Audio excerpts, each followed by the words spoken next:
بسم اللہ الرحمن الرحیم۔ محترم سامعین، السلام علیکم۔ آج ہم آپ کو ابلیس یعنی شیطان مردود کے بارے میں بتائیں گے کہ وہ کیا تھا اور کیا ہو گیا۔ یہ فرشتہ نہیں تھا بلکہ جن تھا جو آگ سے پیدا ہوا تھا، لیکن یہ فرشتوں کے ساتھ ملا جلا رہتا تھا اور دربار خداوندی میں بہت مقرب اور بڑے بڑے بلند و مراتب سے سرفراز تھا۔ حضرت کعب احبار رضی اللہ تعالیٰ عنہ کا بیان ہے کہ ابلیس 4000 برس تک جنت کا خزانچی رہا اور 80,000 برس تک ملائکہ کا ساتھی رہا اور 40,000 برس تک ملائکہ کو واعظ سناتا رہا اور 30,000 برس تک مقربین کا سردار رہا اور 1,000 برس تک روحاسین کی سرداری کے منصب پر رہا اور 14,000 برس تک عرش کا طواف کرتا رہا۔ پہلے آسمان پہ اس کا نام عابد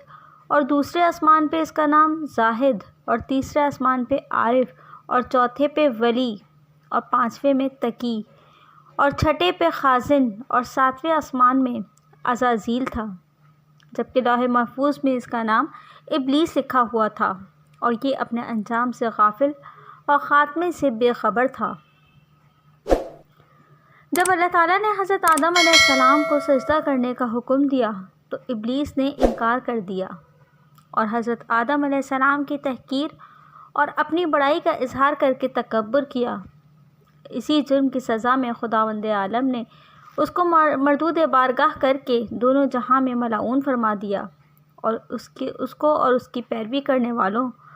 کو جہنم میں عذاب کا سزاوار بنا دیا۔ ارشاد ربانی ہے، اللہ تعالیٰ نے فرمایا کہ اے ابلیس، کس چیز نے تجھے روکا کہ تو نے سجدہ نہ کیا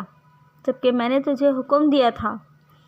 وہ بولا کہ میں آدم سے بہتر ہوں کیونکہ تو نے مجھے آگ سے پیدا فرمایا ہے اور اس کو مٹی سے بنایا ہے۔ اللہ تعالیٰ نے فرمایا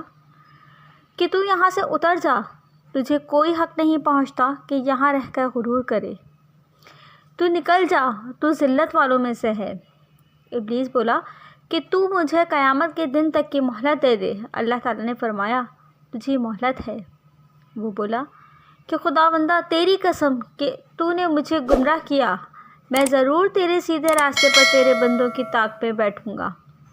پھر ضرور ان کے آگے، ان کے پیچھے اور ان کے دائیں اور ان کے بائیں سے ان کے پاس آؤں گا،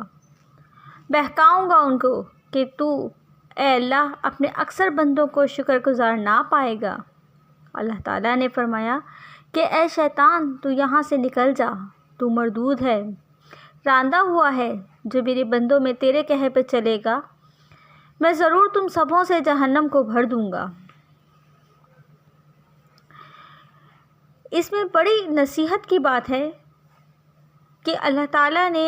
متعدد طرز بیان اور متعدد الفاظ میں قرآن کے ساتھ 7 مقامات پہ اس چیز کا ذکر فرمایا۔ سورہ بقرہ میں، سورہ اعراف میں، سورہ حجر میں، سورہ بنی اسرائیل میں، سورہ کہف میں، سورہ طٰہٰ میں اور سورہ صاد میں اس دل دہلا دینے والے کا تذکرہ مذکور ہے۔ اس سے یہ بہت بڑا درس ملتا ہے کہ کبھی بھی ہمیں اپنی عبادتوں اور نیکیوں پر گھمنڈ اور غرور نہیں کرنا چاہیے اور کسی گناہ گار کو اپنی مغفرت سے کبھی مایوس نہیں ہونا چاہیے،